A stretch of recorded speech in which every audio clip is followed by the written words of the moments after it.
Welcome to A Bettor Morning, presented by Rival Fantasy. I'm Heather Klein. Rival Fantasy is the all-in-one fantasy sports platform. Let's welcome today's panel. Award-winning host, the fantasy exec, Corey Parson. Senior Manager of Content for Fantasy Alarm and host of the Quick Out Fantasy Football Show and Fantasy Alarm DFS shows, Jon Impemba. Host of Her Story in the Making, Britt's Fantasy Blitz, and co-host of Lightning Round, Britt Flynn. And Fantasy Alarm lead NFL analyst and host of Fantasy Fiasco, Andrew Coop Cooper. Welcome, everyone. Hey, good morning. Good morning. Great morning, everybody. It's a better morning. It's a better morning. It's a better morning indeed. Nice, Coop. That's right. All right, let's get to it. The Cleveland Browns and the Philadelphia Eagles start week 2 in the NFL preseason tonight. What are you looking forward to seeing with these two teams? Corey, you're up first. Oh, wonderful. Hey, how's everybody doing? Well, I'm looking to see with the Cleveland Browns, I want to see if they look like that offensive line has gelled more and meshed more and progressed since last season, because obviously they have a big job ahead of them this upcoming year with Deshaun Watson and trying to get him back rolling. Interesting to see what they do with running back situation and passes out of the backfield, and obviously DTR running around and acting crazy is going to be pretty lit as well.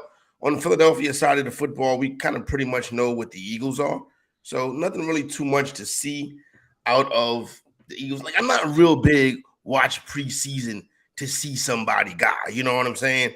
Like, I already know what most of these dudes can do. I already got them pegged at a certain spot by this point, so it'd just be cool to have some football on. I know it's crazy for me to disagree with Corey, but I think that there is something to see with this Philadelphia Eagles team. We need to see how the Eagles backfield shakes out. I've got an article coming out on Fantasy Alarm about this, but we really have no idea who the starter is going to be. The reports coming out of training camp are conflicting. They're saying Swift is handling the passing work, but how much work is that actually going to be?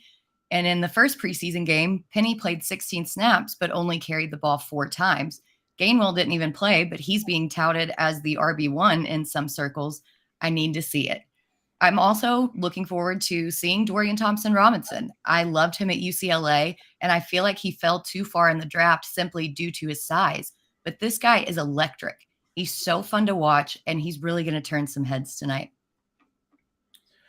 Yeah, listen, I'm excited just for having football on the television, kind of like Corey said, like me able to watch the game. But when it comes to the preseason, this could be just sort of a dress rehearsal. They don't play the 4 games anymore, so you sometimes got to figure out when they're going to play some of the starters, see, how they look outside of, those team scrimmages that they've been going on. You see a lot of reports coming out on how these guys are looking when they're going in those live scrimmages during practice. But you get them in a game setting, you'll be able to kind of focus in and see exactly how they're able to perform. We know the Eagles defense is pretty highly touted this year. See if they can continue to kind of make some plays here. But all in all, for me, it's just exciting to have some more football to watch on television. Yeah, I tell you, for people like us that are really deep into dynasty leagues, all these other leagues, you can learn just as much from who plays in these games from who doesn't. And what we've heard so far is that Nick Sirianni and Kevin Stefanski aren't going to play their starters in this one. So they did in the first one. In this one, they're supposedly not going to play them. They both kind of agreed to go with the backup. So I'm interested to see if guys like Elijah Moore, Donovan Peoples-Jones are going to play. Obviously, Amari Cooper won't, but that's going to be pretty telling of what that depth chart looks like. Same thing goes for Jordan Akins and Harrison Bryant. We know David Njoku's not going to be out there, so who's going to be out there first? Or maybe somebody has already proven they're good enough. Maybe a guy like Jerome Ford gets the day off too, along with Nick Chubb. So I'm interested in seeing who's already locked down a spot. As Britt talked about, it's going to be huge with the Eagles' backfield. So let's see who's out there. Let's see who's already earned their way and gets to coast for this part of the preseason. Go ahead, Britt. No, I was going to say I'm super excited to see Cedric Tillman. We saw some flashes of him in that first preseason game, and he looked pretty good, even with Kellen Mond. I want to see how DTR and Cedric Tillman pair back up together, because I believe that they were teammates in high school as well. So interesting to see if that connection is still there. I want to see if Anthony Schwartz is ever going to do anything at all. I mean, last week he came out and pulled the John Ross, which is get one carry and fumble it. So let's see if he can do anything at all. You know, the Eagles just draft Jalen Hurts. He's gonna do the running for the Eagles. That's the only runner on Philadelphia that's really going to be an asset that will help you win a championship. I think those other dudes, you'll have them for certain bye weeks and stuff like that, but I think we've seen what Philadelphia is like A.J. Brown, Smith, and Jalen Hurts. I think Corey's right. Like they don't dump it down. And Sirianni doesn't call screens. Jalen Hurts takes it to himself. They have that crazy QB sneak play that should be illegal. Like, why would they pay Miles Sanders? It's completely unnecessary. I think they had a good job piecing it together. And, you know, to Britt's point, there are deep enough leagues where those guys will matter, but I wouldn't get too excited about any individual one of them. Sorry, Chris Sellers, with your Kenneth Gainwell shares. I was taking a lot of Kenneth Gainwell just because of the fragility we've seen out of Swift and Penny over recent years in best ball. And Hurts. So, and Hurts. Yeah. So, I think they're not shy of using multiple running backs as we've seen in the past, with Sanders, Gainwell, and Scott all being in the mix at times. So I didn't really expect that much to change, which is why I wasn't willing to pay the price on Swift when he was going so much earlier than the other running backs in that group. It's time to let Swift go. Yeah, he's fallen off. Oh, sorry. Go ahead. We're here to get you ready for your fantasy football draft. Start a free 7-day trial of Fantasy Alarm's All-Pro subscription and get the Fantasy Football Draft Guide and Cheat Sheet free. Go to fantasyalarm.com/draft. Those are great for fantasy football, but not great for their team's success, like possibly a Jonathan Taylor, who left camp again with another excuse. A personal matter. Name a guy that you feel fits the mold. Britt, you're up first. So I'm going to kind of take some low-hanging fruit here and take Justin Fields. He finished last year as the QB6 in fantasy, but the Bears still only finished 3-14. He only threw for 2,200 yards, and although part of that was due to a lack of receiving options he had, he just wasn't very good in a real-life sense. I would even kind of say Tom Brady somewhat fit this last year. He was QB 12, but the Bucs finished at 8-9, which was a very uncharacteristic stat line for the GOAT. Some of this can be misleading, though, because real football isn't fantasy football in the sense that the defense can either save or cook your bacon. But these are two guys who stood out for me last year.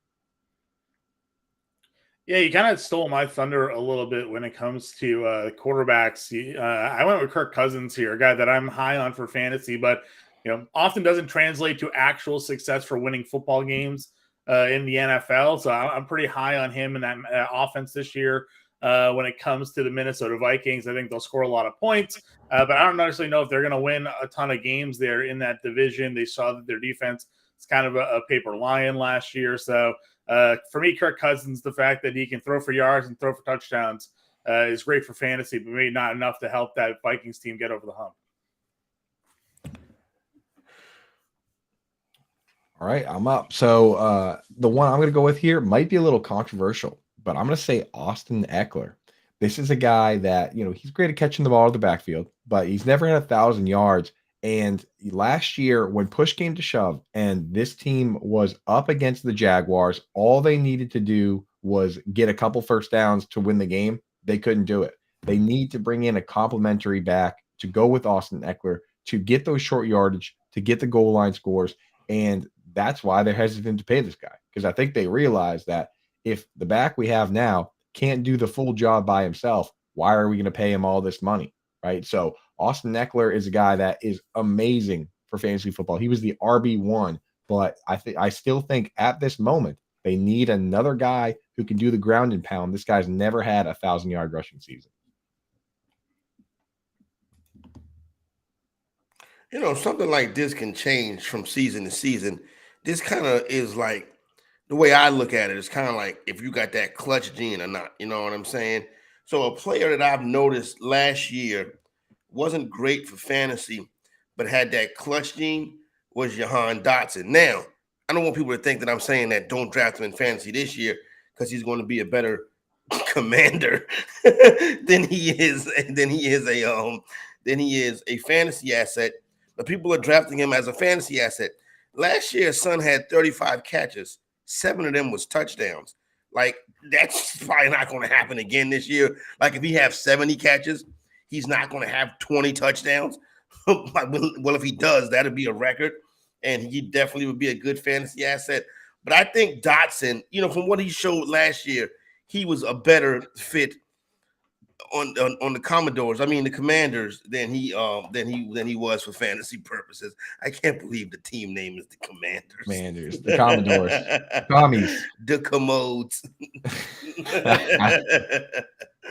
This coming from a guy who thinks that they're going to make the playoffs, Corey. I do think they're going to make the playoffs. I'm and Sam then you Howell. call them the commodes. They are the Commodes. I still gonna make fun of them. They'll be in the playoffs, but they got Sam Howell. They gonna make. I'm doing something today on week 1 starters. It's 7 new week 1 starters this year. Yeah, including Sam Howell. I think Britt and Jon have it right. That quarterback is the one spot where you really could just light up the stats, but kind of blow the game when it matters most. I mean, the gold standard for this question is probably Jameis Winston, right? Especially that one year where he threw 33 touchdowns, 30 interceptions, which, hey, touchdowns are worth 6 and interceptions are only -2. Oh, listen, y'all don't realize nobody did it like Blake Bortles, though. Like, that dude was the king of garbage fantasy points that meant nothing, and his team hated him. That guy took me to a fantasy championship one year. Blake Bortles was winning people fantasy championships. It was so gross. Megastar. Shout out to Blake Bortles, wherever he is. Every season, there are coaching changes. It's inevitable. But how much weight do you place on coaching in terms of a team's success?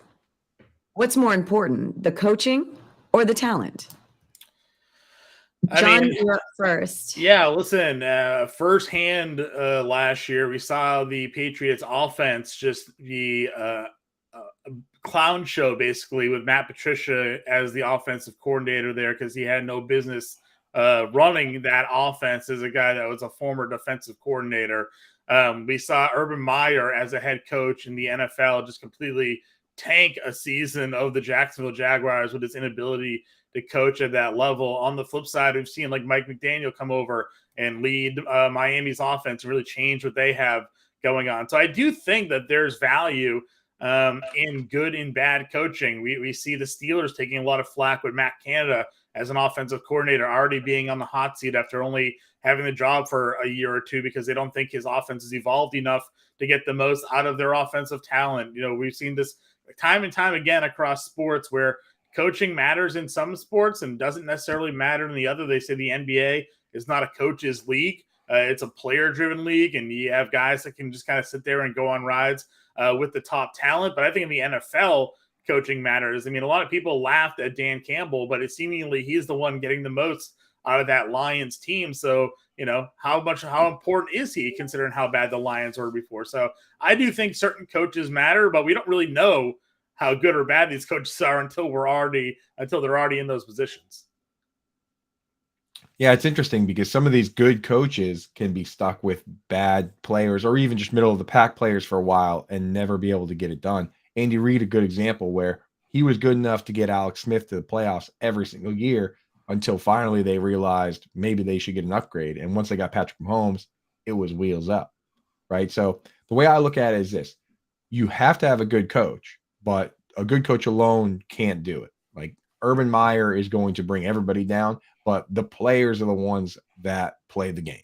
So if I had to pick one or the other, I would send these players out there without a coach rather than trying to have a coach up the worst players in the league, because we've seen with Bill Belichick, like you said, it's not that easy. If you could have the greatest coach of all time and he can't get it done just because he doesn't have Tom Brady anymore, then it's not going to work for anybody else. So it's the players that play the game. That's the most important part of this. I'm going to go with the coaches. I think the coaches are the most important thing. And let's just start by giving examples. Let's start in the NBA, where Eric Spoelstra every year drags a team with undrafted free agents in the starting lineup to the NBA Finals. and beat legacy franchises like the Boston Celtics on their home court with players like Jason Tatum and Jaylen Brown who make $60 million a year. Let's go to last season. I believe it was Sunday Night Football. Tennessee Titans at Kansas City Chiefs. Malik Willis was 5 of 16 for 80 yards against Patrick Mahomes. The Chiefs won that game in overtime. Mike Tomlin coached Antonio Brown and Le'Veon Bell, and you never heard a peep out that locker room until they were gone. You talk about the New England Patriots. Look at the team that New England put out there last year. Look at the skill position talent that New England had, and that team was 2 bad plays from possibly going to the playoffs and the AFC of all conferences. Yeah, great talent is awesome, but when you get the right head coach in there with the right system, look at Daniel Jones. This guy has been a thrift store quarterback his whole life. He get with an adult head coach, and they give him a $40 million contract. Coaching is very important. Yeah, coaching's super important. So I definitely wouldn't say that it outweighed the player talent, but let's look at the Broncos last season, right? Nathaniel Hackett couldn't manage a clock to save his life, and the team really suffered from it. Play calling, outsmarting the other coach. These are all huge elements of the game. But then you kind of look at the Brady-Belichick era. Once Brady left, Belichick has had a lot of trouble replicating the success that he had. Part of that, like you said, Corey, may be the overall personnel in general, but it's still something to think about. But then you look at Phil Jackson, who just had the Midas touch and made everything he touched turn to gold. So the bottom line, and this is kind of going to be kind of wishy-washy, but I think it depends on the situation and the actual players and the coaches. Phil Jackson had Tex Winter, but that's a good example. Phil Jackson had the fastest race cars. And when he went up against Larry Brown, remember Kobe and Shaq were still in their prime. And Larry Brown, who's a basketball X and O's guy, with dudes like Rasheed Wallace, got that championship. I think it's a combination of both. You know what I'm saying? But I think it's a combination of Michael Jordan and Kobe Bryant. That helps. If I take the 3 of you guys and run the triangle offense, we're not winning a damn thing. Okay? I'm telling you right now. Yeah. But in New York, he was an executive in New York. Sure. And the thing with Phil Jackson too, it's not just the talent that he had on that team; it was how he managed that talent, because the egos that he had all in one room that still managed to work together and get something done. It could have been like today's NBA, where everybody's squabbling over money, everybody's squabbling over playing time. But Jackson somehow made it work with this philosophy that he had. And I mean, one of the best coaches of all time, hands down, regardless of talent, in my opinion. Well, I'll give you that point. It is an impressive feat to get guys like Antonio Brown to stuff that crazy down and not let it ruin the team. But you still need to have Antonio Brown. So I just, at the very least, there can be an argument that it's 50-50, but there's no way you can give more than 50% to the coaches. I really think you can, because look at that situation what Mike Vrabel did last year with Malik Willis going into Kansas City. That was one of the most impressive things I've ever seen in my life. Like Mahomes had to take off and run for them to win that game. Mahomes won the game, and he won the Super Bowl because he's Patrick Mahomes. And all Mike Vrabel's rings are because of Tom Brady and Adam Vinatieri. Hey, Mike Vrabel had a team in the AFC Championship not too long ago, and with Ryan Tannehill as the quarterback, and damn, Mike McCarthy can't get Dak Prescott there. Well, I thought Dak Prescott was bad, Corey. That's definitely player related. My bad. Mr. Interceptions. He hasn't been throwing them in training camp this week, so that's good. Now it's time for Dealer's Choice. Give us your bet of the day. It could be on any topic and any sport. Coop, what do you have? So I already told you guys yesterday that I'm betting on the Browns, and I'm doing that explicitly because I think that DTR at quarterback is a lot of fun to watch. And at this stage of the game, you might as well root for fun. But there is one bet out there this weekend, NFL bet, that is free money. And that is betting on the Baltimore Ravens to just win. All these other teams, they don't take these games seriously. For some reason, John Harbaugh just decided that these games matter to him. This team is on a 24 game preseason winning streak. The Baltimore Ravens have not lost a preseason game since 2015. So I'm just going to keep taking that free money until they lose one. Maybe it'll be this week because I'm betting on them. But if they win this week, I'm just going to keep betting my money on those birds and taking home the free money. 24 straight games. John Harbaugh, he probably sits there at this point and says, we're winning all these games. We're not losing any games. So I'm in on that. Another great head coach, John Harbaugh, almost had Ty Huntley take out the Bengals on their home turf last year. What's your bet, Corey? No, listen. I'll be honest with you. First of all, I got a couple bets, right? So I watched Hard Knocks last night. Let me tell you something. You need to have some money on Quentin Williams to be Defensive Player of the Year. He's a disruptive 3 technique. He's in the paint on every single play, playing with a whole bunch of action, just got his money. Quentin Williams could be dominant this season. And when you get a dominant 3 technique like that, you got to love it. The Carolina Panthers. Let me talk to Frank Wright right quick. Frank Wright, don't get that quarterback killed, okay? Please fix your blocking and your schemes and your protections. Do not get that young quarterback killed. I'm asking you that. I backed you up for Coach of the Year. I backed Bryce up for Offensive Rookie of the Year. Frank Wright, don't mess this up because I will be outside that stadium leading the charge to get you out of there. Thank you. I just had to get that off my chest. Frank Wright, do the right thing. Don't get that quarterback hurt. Yeah, that's what I've been saying all off season, Corey. Okay, I'm right. worried about it. So I'm going to go with a future bet as we approach the kickoff of the NFL season. And I'm going to take the Green Bay Packers money line against the Chicago Bears at plus 120 on DraftKings. So look, Aaron Rodgers owned the Bears, but I think it may just be the Packers who own the Bears. Chicago still has a ton of holes in their defense, and Green Bay's defense, their secondary in particular, is pretty good. I think this game is going to be tight, but Green Bay is going to come away with the win, and I will take plus odds on this all day. For me today, we're going to go with a home run call on the MLB slate. We're going to go with Christian Walker to homer at plus 330, going up against a lefty in Rich Hill. Christian Walker is on fire right now. Over the last 3 games, he's got 4 home runs during that stretch. He's got 5 homers over the last 6 against left-handed pitching on the year. He's got 379 isolated power, and Rich Hill has allowed 17 homers to righties. So this right now guy is absolutely on fire. So why not keep the streak running at plus 330 odds for him to homer today? Yeah, I hope you're right, John, because I was embarrassed by the Angels and Reed Detmers shutting out the Rangers last night. Yeah, So, that was embarrassing. I had some plays into that game as well. Just don't mention that Christian Walker used to play for the Orioles, or you'll get suspended, right? When's the last Orioles reference that we've had on the show? It's been a while. About time we bring it back. I stopped doing it because I didn't want to get suspended. They said, you wear the wrong shirt, suspended. You bring up the fact that they lose to the Rays last year, suspended. You bring up old Orioles players that are doing good, suspended. It's too dangerous to bring them up. Oh, man. And yeah, Sellers is right. They win every preseason game because Tucker doesn't sit out. They just throw him out there and kick those 60-yard field goals. That is an interesting thought that they don't even try anybody else out there. And yeah, 60-yard bomb in the preseason. Hey, why not though? The question really is, it's not if they're going to win because they're going to. It's whether you want to bet them the money line at minus 140 or take them with 2.5 points. And I think I'm going to take the points. I think their backups are just better than the Commanders. I hope Isaiah Likely is out there playing today, man, because he's a lot of fun to watch. Hey, you got a week one plus money line.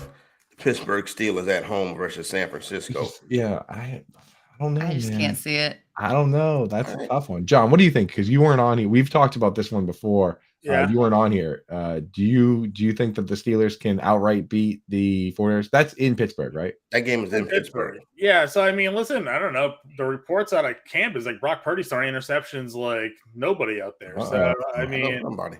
If that defense gets after them, I mean, they do have to travel West Coast, East Coast, open the season on the road. Pittsburgh's defense in the last couple of years has played really well at home. They get after the passer. And I still think Brock Purdy is kind of untested. I understand, what he did at the end of last year, but small sample size. I mean, we'll see what he can actually be as an NFL quarterback, or if he just kind of rode the momentum wave of, being protected in that Shanahan offense with that great offensive line. Give him a full season. He might end up being exposed as the last pick in the NFL draft for a reason. So I'll tell you this: the sophomore slump is It's real real. Yep. for a reason, and the big reason is the tape, because these guys, their jobs are to scour all this tape and say, okay, when his left foot is here, that means it's a run play. These guys have tells and stuff. There was a tennis player once that I think it was against Andre Agassi. Andre Agassi beat this guy like 15 times in a row, and when they finally retired, Agassi at a bar went up to him, was like, by the way, you have your tongue on the side that you're going to serve on. This guy would be standing there going like this, and the guy was like devastated. He like left the bar, right? But like, I mean, those little things. You didn't have tape on Geno Smith last year, now you do. So kind of scary. I will say I am fading Deebo Samuel and Brandon Ayuk in week 1 in DFS formats, because if they move the ball at all, it's going to be George Kittle and Christian McCaffrey all day, because that Pittsburgh secondary has really bulked up, and they're kind of scary. The only place I ever play Deebo is DFS, because I never know when he's going to get that end around for a touchdown or not. Right. But when he does get it, he blows up for like 30 points. Don't forget that Jordan Love, Christian Watson week 1 stat. Just let you know if you want to win some money. That's a smash. Jordan Love is going to be. He's my new Bryce Young. Oh man, Corey! You already have. I'm just playing. I'm still with Bryce Young. Young. That's funny. That was today's edition of A Bettor Morning. Thank you to Corey, Britt, Jon, and Coop. Make sure you check out Alarm Fantasy Football with Howard Bender, Andrew Cooper, and Britt Flynn at 1 p.m. Eastern. And if you missed any of our shows, you can find them all on our YouTube channel and at bettorsports.com. We wish everyone a better day.